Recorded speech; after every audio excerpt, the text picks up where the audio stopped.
আমার বাসা 7 নম্বর রোডে, পার্কের পাশেই আমার বাসা।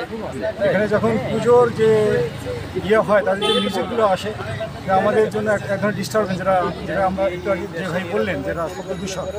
আর এখানে আপনি দেখতে পাচ্ছেন যে এখানে লেখা আছে লা ইলাহা ইল্লাল্লাহ মুহাম্মাদুর রাসূলুল্লাহ। এই সেক্টর যখন সৃষ্টি হয়, আমরা সৃষ্টিলগ্ন থেকে এখানে আছি।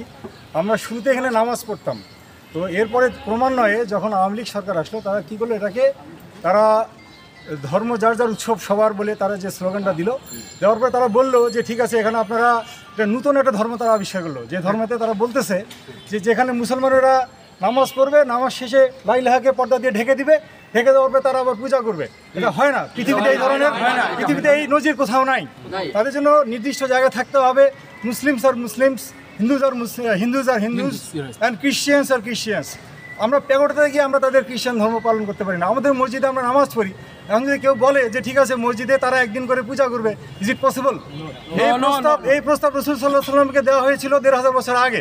তিনি সেটা মানেন নাই। তিনি বলেছিলেন যে তোমাদের মূর্তি তোমরা এই কাবা গৃহ থেকে নিয়ে যাও, নিয়ে গিয়ে তোমরা দূরে কোথাও গিয়ে তোমাদের পূজা তোমরা করতে পারো। কারণ এখানে কারো ধর্মের উপরে কারো জবরদস্তি নাই। যার যার ধর্ম শেষে অবশ্যই পালন করবে। আমরা তাদের বিরোধিতা করছি না। আমরা বলছি না যে আমরা এখানে অসাম্প্রদায়িক কোনো আমরা কথা বলছি না, বা সাম্প্রদায়িক কথা আমরা বলছি না। আমরা বলছি যে তারা, আমাদের যে দাবিটা, যে তাদের যে নির্ধারিত জায়গা আছে 17 নম্বর সেক্টরে, সরকার কর্তৃক নির্ধারিত জায়গা আছে, এবং যারা এখানে আসেন তারা বহিরাগত লোকেরাই এখানে আসেন, তারা গাড়ি নিয়ে আসেন। এখানে প্রচুর গাড়ির এখানে ভিড় জমে যায়, আমরা চলাফেরা করতে পারি না। আমরা যারা ডায়াবেটিসের রুগী, যারা আমাদের ভোরবেলা ফজরের নামাজ পড়ে এখানে মর্নিং ওয়াক করতে হয়, কতটা আমরা রাউন্ড দিতে হয়, যে আমরা কোনো ডায়াবেটিসের রোগী এখানে আমরা রাউন্ড দিতে পারি না। তাহলে কি আমরা 1 মাস ধরে কি এরকম অসুস্থ অবস্থা করে থাকবো? আপনার নামটা প্লিজ। আমার নাম মাহমুদ নাসের। আমি একজন মেরিন ইঞ্জিনিয়ার, এবং আমার সন্তানও আমার সাথে আছে। সেও এখানে ক্যারাতে প্র্যাকটিস করে। আমার সন্তানও এখানে কারাতে আপনি দেখতে পাচ্ছেন, এখানে কারাতে একাডেমিও এখানে আছে। মূলত আওয়ামী লীগ সরকারের আমলে সাল্লামের এই নামের উপরে যখন তারা পূজা করে, হরে কৃষ্ণ হরে রাম তারা লেখে। এটা আমি ব্যক্তিগতভাবে, আমরা যারা আছি, আমরা কোনো অবস্থাতে মেনে নিব না। তাদের জন্য 17 নম্বর সেক্টরে 5 বিঘা জায়গা দেওয়া হয়েছে। ওখানে তারা তাদের ধর্ম পালন করুক, আমরা সার্বিক সহযোগিতা করব। এখানে সকালবেলা আপনার যারা ডায়াবেটিস আছে, এরা আমরা সকালবেলায় মর্নিংয়ে আমরা এখানে হাঁটাহাঁটি করি, এবং বিকালবেলায় এই ছোটো ছোটো ছেলেরা, যেহেতু এখানে আর কোনো খেলার মাঠ নাই, এখানে খেলাধুলা করে। এরা সর্বনিম্ন তাদের পূজা হোক 5-7 দিন, ক্লিয়ার শুরু এবং শেষ পর্যন্ত মিনিমাম 1.5 মাস এটা সময় ক্ষেপণ করে। আমরা এটা কোনো অবস্থাতে, কোনো প্রকারে আমরা এটা করতে দিব না।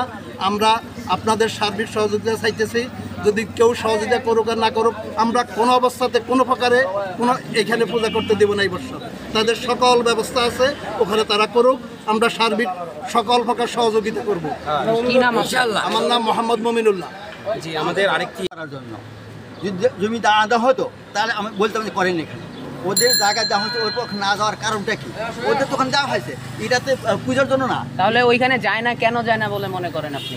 আমি জানি না, বলে ওদের গোয়ার আর কিছু না, ওদের 5 বিঘা জমি দিচ্ছে, এবং ওই এলাকায় কোনো মসজিদের কোনো গেলে। তারা মূলত কোন এলাকার থেকে আসে?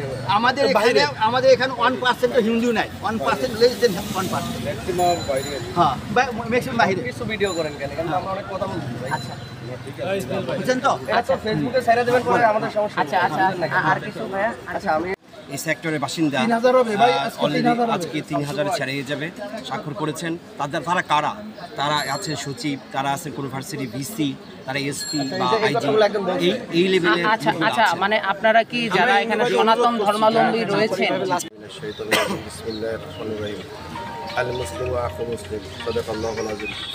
আলহামদুলিল্লাহ, আমি খেলাধুলা করতে পারি না, হাঁটাচলা করতে পারি না ঠিক মতো। আমরা এই জন্য এখানে দাঁড়িয়েছি। আচ্ছা,